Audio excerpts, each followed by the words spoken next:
Vreme je za sadnju paradajza.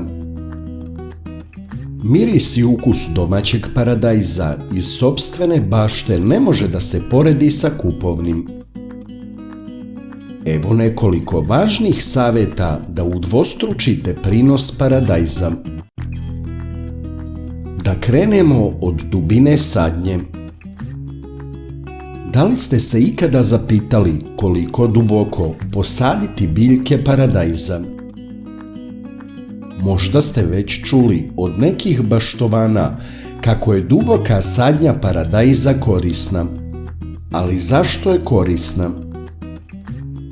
Kada sadite paradajz, bar polovina biljke treba da bude zakopana u zemlju, a najbolje je 2/3 biljke.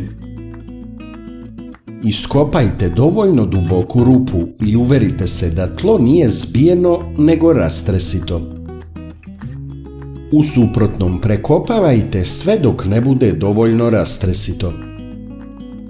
Na dno stavljam peletirani stajnjak, a zatim sadnicu paradajza. Paradajz je takva biljka da se na stabljici koja je u dodiru sa zemljom razvija sitno belo korenje. To znači da što je veći deo stabljike u zemlji, to će koren biljke biti veći. Veći koren znači da će biljka da usvaja više hranjivih materija i vode iz tla. Ako sadite paradajz duboko, možete i ranije da ga posadite, jer kada je veći deo biljke pokriven zemljom, biljka je zaštićena od niskih temperatura. Duboko posađen paradajz sa velikim korenovim sistemom je otporniji i na sušu, što je sasvim logično. Iz mog iskustva tvrdim da je duboko posađen paradajz otporniji na bolesti i štetočine. Duboko posađena biljka paradajza će biti neuporedivo jača i stabilnija pod udarima vetra.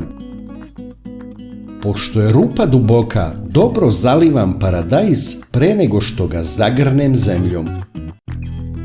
Sadite li paradajz duboko i kakva su vaša iskustva? Iz koje zemlje gledate? Paradajz je biljka koja voli toplotu. Rana sadnja paradajza je popularna, ali i rizična. U tom slučaju obavezno posadite biljke duboko.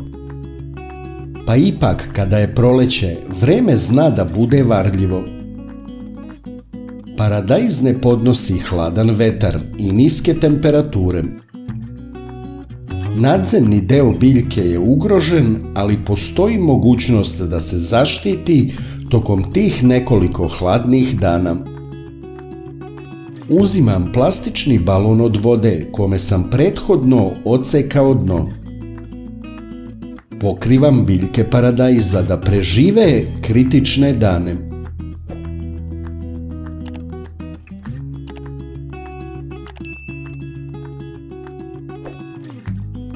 Čim prođe rizik od hladnoće, otkrivam paradajz. Važna mera za ostvarivanje dobrog prinosa paradajza je zalivanje. Paradajz je takva biljka da ne voli da se kvasi po listovima i stabljici. Duboko posađen paradajz treba da primi vodu duboko u koren. Ima više načina za zalivanje paradajza, a ja koristim ovaj.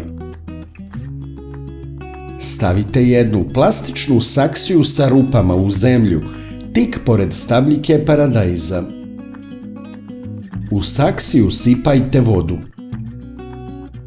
Voda kroz rupe odlazi pravo tamo gdje treba, u koren biljke. Na isti način možete da dodajete tečno đubrivo kada za to dođe vreme.